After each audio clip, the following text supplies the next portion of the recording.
My uncle asked me to manage his rental property while he traveled. I collected rent, did repairs, and paid taxes.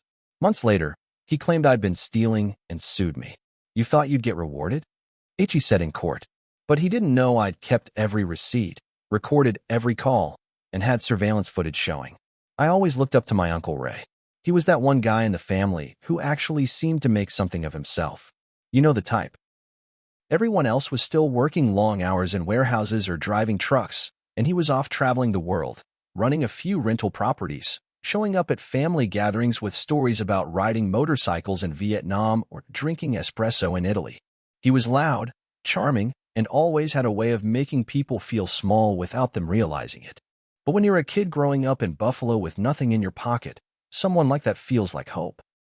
He started letting me help him when I was still in high school, painting units, sweeping out basements, little repair stuff.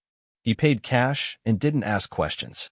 It was better than flipping burgers, and he always made it seem like he was doing me a favor. And maybe he was. Fast forward to last year. I was 41, recently divorced, no kids, no house. I just left a job managing inventory at a distribution center where I'd been for over a decade. I was burned out and tired. That's when Ray reached out, said he was planning to take some time off, travel again, and needed someone he could trust to manage one of his rental properties, a 4-unit building over on the west side of Buffalo, near Grant Street. He said, "It's easy. Rent comes in, you handle it. If there's a repair, you take care of it. You get 10% of whatever rent comes in. Your family.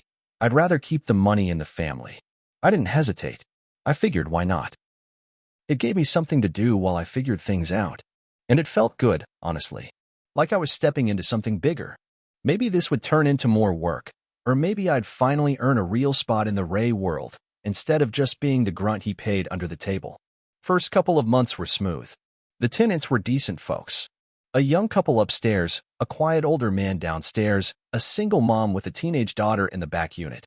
They all paid on time. The building was old but solid. I kept records of every rent check, every repair call. I used a basic spreadsheet to track income and expenses, and every month I sent Ray a PDF summary. I even printed copies for my own records. I thought I was being overly cautious, honestly. But then stuff started breaking. The water heater went in Unit 3. I got 3 quotes, sent them to Ray. He didn't reply. I waited 3 days, then called him. Voicemail. Finally texted, "Hey, I need to move forward on the water heater." A few hours later, he wrote back, "Do what you gotta do." So I did. I chose the middle quote, kept the receipt, paid the plumber with a check from Ray's maintenance fund, and scanned everything into a folder on my laptop. I had already started recording some calls at that point, mostly because Ray had a habit of approving stuff and later acting like he never said anything. New York is a one-party consent state, so I didn't need his permission. I figured it was just smart business. Next came the porch repair. A neighbor called 311 because it was starting to sag. City inspectors came out and flagged it. Ray said, "Handle it." That was the only text he sent. So I did. Same thing, quotes, receipts, photos. At this point, I was spending hours each week on this building. I didn't mind. I thought maybe if I did a great job, Ray would give me more. Maybe let me manage all of his properties. Maybe he'd cut me in. But he started acting cold. Short texts. Delayed responses. Sometimes he wouldn't reply for days. When he did, it was like he was talking to a stranger. Send report. Confirm rent totals. No thanks, no check-ins. Just business. Then one day I got a letter. Certified mail. I opened it at my kitchen table and read it 3 times before it sank in. Ray was suing me. He accused me of embezzling. Said I'd stolen over $12,000. Said I'd made up repairs, overcharged for work, pocketed rent, and failed to keep proper records. I felt like I was going to throw up. I called him. Straight to voicemail. I left a message. "Ray, what the hell is this? Call me back." Nothing. I didn't hear from him until the first court date. He showed up in a tailored suit, hair slicked back like he was still the king of the damn world. He didn't even look at me. His lawyer did all the talking. I sat there while they accused me of being a thief. Me, the guy who climbed into a crawl space to fix a leaking pipe at 10 p.m. in February. The guy who spent hours tracking receipts and invoices so everything stayed clean. The guy who thought he was earning a seat at the table. When I was called up to testify, Ray finally looked at me. I'll never forget it. He had this smirk like he'd been waiting for this moment. You thought you'd get rewarded? He said. You really thought I wouldn't notice?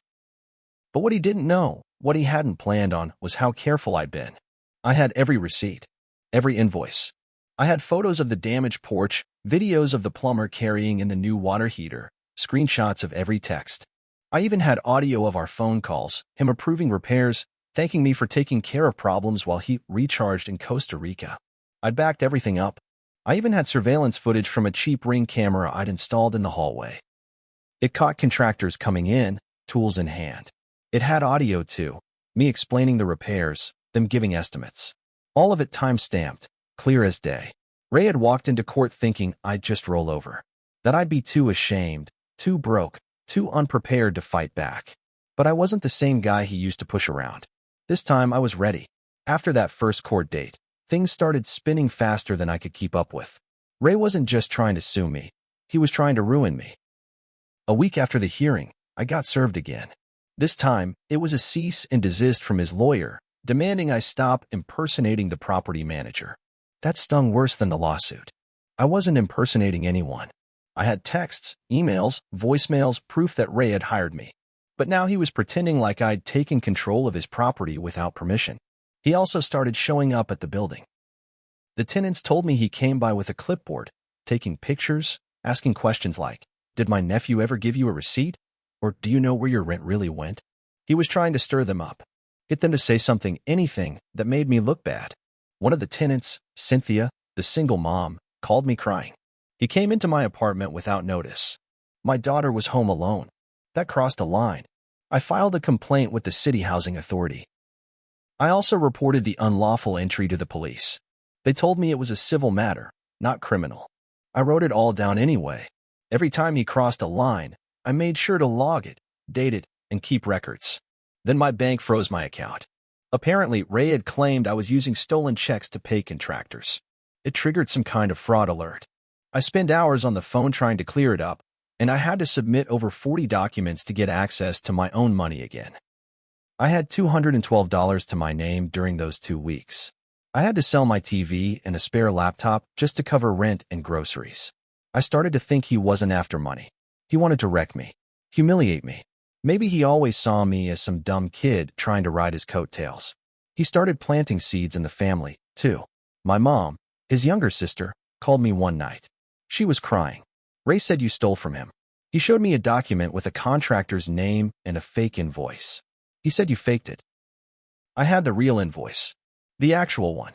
I pulled it up on my laptop while we were still on the phone and read it to her, line by line. "He's lying, Mom. He's faking stuff now to make it look like I did." But the damage was done. People started looking at me differently. Cousins stopped texting. At my niece's birthday, nobody said more than a few words to me. I saw Ray in the corner, talking loud like always, laughing with an arm around someone. Like none of it touched him. I couldn't sleep. I kept replaying things in my head. Every time I tried to go the extra mile. Every time I paid out of pocket for minor stuff, so I wouldn't have to bother him. And now he was trying to erase all of it. Rewrite the story like I was some con artist. But I still had something he didn't know about. The call. It was from 3 months before the lawsuit. He'd been in Colombia. He was drunk. I could tell from the way he slurred his words. And he was talking about how tired he was of managing losers and how he wanted someone to just take the property off his hands. "If I don't come back, it's yours," he said. "Run it. I don't care." I'd saved that recording. At the time, I laughed it off. I didn't take it seriously. But now, it was evidence. A hint that maybe he was trying to set this up for months. Maybe he'd been planning to let me do all the work, then accuse me, then take back control and write me off as a thief. But I wasn't going quietly. I had more than just receipts and recordings. I had something Ray didn't have anymore, a record of the truth. About a month before the trial date, I got a knock on my door. I wasn't expecting anyone. I opened it to find a guy in a windbreaker holding a file folder. He introduced himself as Greg K., an independent property inspector.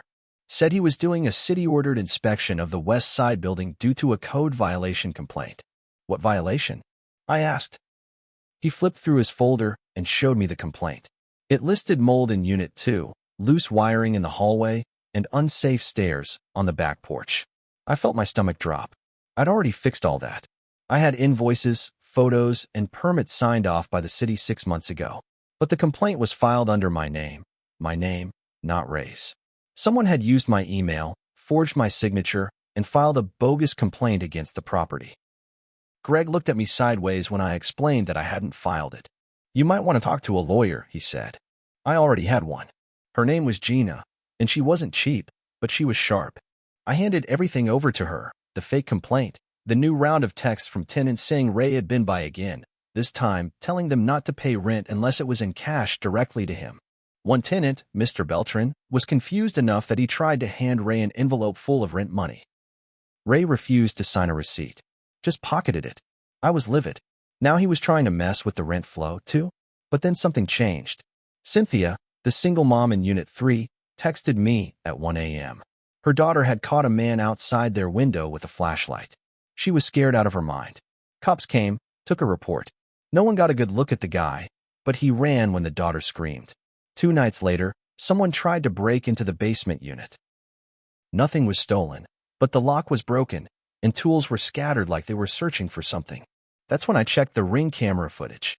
I scrolled through hours of motion clips until I found one, timestamped 3:12 a.m. It showed someone in a hoodie walking toward the basement entrance with a crowbar in hand. Face mostly covered, but the walk? The build? It looked a lot like Ray. I called Gina. She told me to save everything, back it up twice, and not say a word to anyone else yet. She had a contact in law enforcement, someone who might help verify whether this could qualify as tampering or intimidation. It got worse. 2 days before the next court hearing, I got a visit from the IRS. Apparently, someone anonymously reported that I was running an unlicensed rental business, underreporting income, and claiming fake deductions. An audit had been triggered.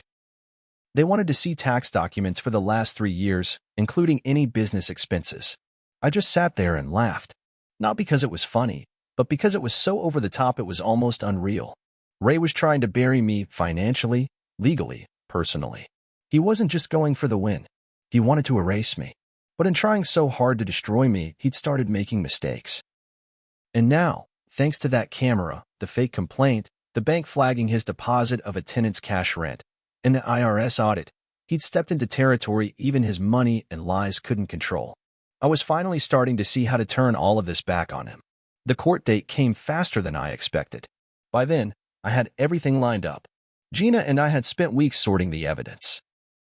We organized emails, texts, call recordings, invoices, and surveillance footage into a binder so thick it could have doubled as a weapon.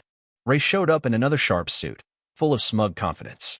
He even smirked at me as I sat down at the defendant's table. I didn't look away. I was done being quiet. I wasn't afraid of him anymore. The first few hours of the hearing went exactly how I expected. His lawyer painted me as a grifter who took advantage of a generous uncle. She read aloud cherry-picked texts and brought up incomplete records, without knowing we had the full versions printed and timestamped. Then it was our turn. Gina stood and calmly passed the judge a neatly organized folder. Your Honor, she said, we'd like to submit documented evidence of every repair, expense, and communication between Mr. Ray and my client. She started slow. A screenshot of Ray approving a $3,000 plumbing repair. Then the receipt. Then a video from the Ring camera of the plumber unloading parts into the building. Then a recording of Ray's voice on speaker saying, yeah, take care of it. I'll reimburse you next month. Piece by piece, she dismantled his case. When she played the audio of Ray, clearly drunk, saying, if I don't come back, it's yours, you could hear a pin drop in the courtroom. The judge raised an eyebrow. Ray shifted in his seat. For the first time, he looked uncomfortable. Then Gina brought up the forged code violation complaint, the unexplained visits to tenants, and the break-in attempt caught on the camera. Your Honor, she said, we believe my client was being harassed and set up by the plaintiff. We are also submitting a sworn statement from Mr. Beltran, who paid rent in cash directly to Mr. Ray and received no receipt. We have a timestamped deposit slip from Ray's account the following morning. That's when Ray lost his cool. He stood up and shouted, this is ridiculous. He's lying. They're all lying. The judge banged the gavel and told him to sit down. Ray kept going, ranting about ungrateful family and how he should have just sold the building.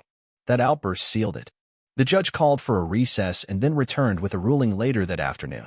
All claims against the defendant are dismissed with prejudice. Furthermore, based on the evidence of harassment, false accusations, and retaliatory conduct, I am referring this case to the district attorney's office for possible charges of fraud and perjury. Ray's jaw clenched. He didn't speak. His lawyer looked like she wanted to disappear. But that wasn't the end. 2 weeks later, the IRS closed their audit. They found no wrongdoing on my part. Instead, they launched a separate review into Ray's finances based on discrepancies in his rental income declarations. Word got around. Ray lost 2 of his tenants who no longer felt safe. He tried to sell the property, but couldn't. He was now under investigation and frozen out of refinancing. I made sure to send certified copies of the court decision to every business that worked with him: plumbers, inspectors, handymen. Quietly, his reputation started to bleed. But the part that stuck with me most? He lost the family. My mom finally saw the full truth. So did my cousins. At Thanksgiving, Ray didn't show up. His chair stayed empty. No one mentioned his name. I didn't walk away rich. I didn't get any money from the court. But I got something better. My name was cleared. My life was mine again. And Ray, well, he'll spend the rest of his days watching everything he built rot from the inside, brick by brick. Because when you try to destroy someone who was loyal to you from the start, you don't just lose them. You lose everything that kept you standing. And that's a lesson he'll never outrun.